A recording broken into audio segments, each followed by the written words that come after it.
food forests are not grown in the forest, they're grown like the forest.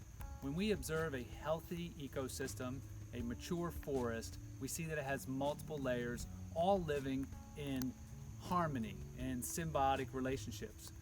We have the overstory, the tall trees, your nut trees and your mash trees. We have our mid-story trees. We have our small trees. We have shrub layers. We have herbaceous ground cover. We have vines running through it.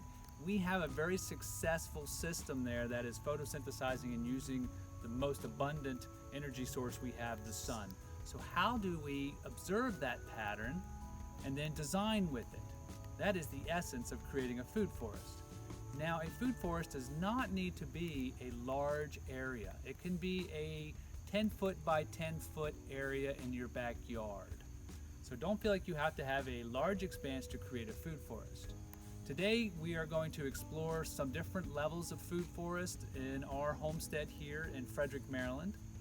We are about zone 6B, 7A, very lush summers, pretty good long warm season for ripening fruits, almost tropical. It feels great.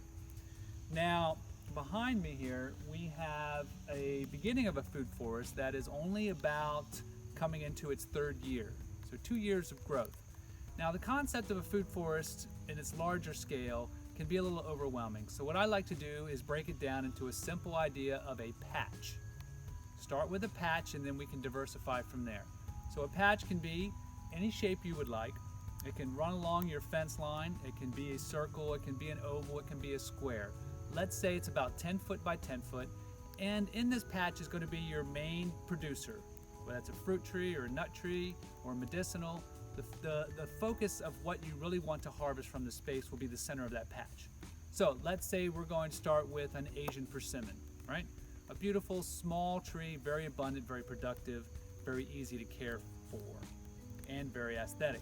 So instead of going out and just planting that tree in the middle of your lawn and giving it a little mulch ring, which means you have to continually take care of it, we're going to create a little ecosystem around it. Companion plants, if you will. In permaculture, we call them guilds. So in the middle is going to be our main food producer, our Asian persimmon in this case. And we want to support that with things that are going to fix fertilizer, fix nitrogen, mostly in the leguminous family, plants that fix nitrogen in their roots that can feed the main food producer easily. Then we're also going to want to put in a mulch plant, something that's going to continually feed the topsoil and keep it cool and moist. Then we're also going to want to draw in pollinators. We're going to want to draw in beneficials, insects and pollinators that are going to improve our yield and balance the insect ecology in our food forest.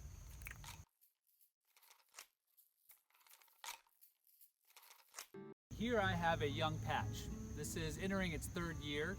You can see the main fruit producer in the center. In this case, it's a Dolgo crab apple, a very disease-resistant crab apple. Early producer too, very ornamental and functional.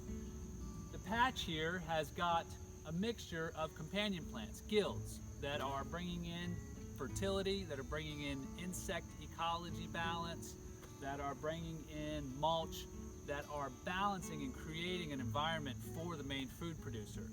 Now you can see this at an early stage, which is nice because usually you're starting from scratch. You're starting with your lawn. You're like, how do I begin? The food forest idea sounds great, but how do I start something so complicated? I do a patch method where I will design the center to be a fruit producer usually, and then I will space my patches in accordance to the full size of my trees. So this over here is a Cornelian cherry. This is a fruiting dogwood. Both of these trees are small size, maybe 12, 15 feet, so I know that I can space them about 15, 20 feet apart. And that's how I decide where do I place my patches. Again, I put my companions around each patch. In the background here, you can see another patch. And again, about 15, 20 feet with another main fruit producer in the center. So here you get the concept of beginning the larger idea of a food forest just by simply doing patches with companions. Over time, you can begin to expand these areas and diversify your plantings, and you can build up those layers and the multi-functional use of the space. This is our most mature food forest here at Long Creek Homestead. It is entering into its 7th year, and you can see the outline of what began as patches now really beginning to morph and expand and have more planted in it. Here we have mint.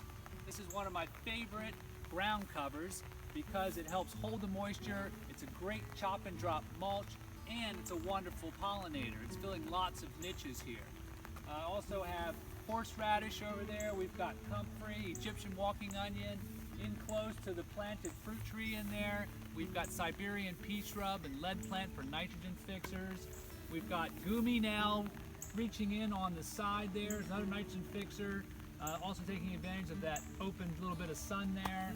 Behind here you can see where the other patches are beginning to blend together. We've got a young pawpaw, a black currant, that's fuki. That's a Japanese vegetable, great chop and drop. We've got some other lead plant in there, again mint.